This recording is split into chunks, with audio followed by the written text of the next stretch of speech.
Hello everyone, welcome again to my session, and that is Akanksha, communication coach. But today I have a special session because we have Sasi Rekha here, who is psychotherapist. She is a work-life alchemist, psychotherapist, transformational life coach, and graphologist, healer, LOA coach, NLP master practitioner, founder of Limitless Life Hub.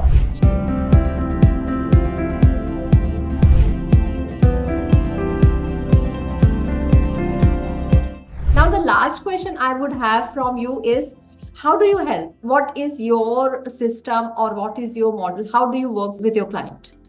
Okay. See, I have a community and I have 4 levels of services that I provide. In my Okay. first level, I call it as empower, meaning Okay. you might be burning out of one particular issue, which you hardly need someone to, talk to, need some kind of a support.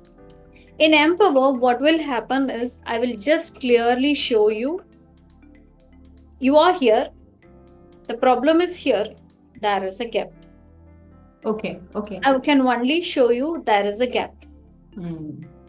Okay. And I will also tell them with graphology, because I use graphology as a tool to make them understand themselves as a manual. Okay. With graphology, you will get to know what is their real inborn strengths, their Hmm. weaknesses, their thinking style, their communication style, in fact, their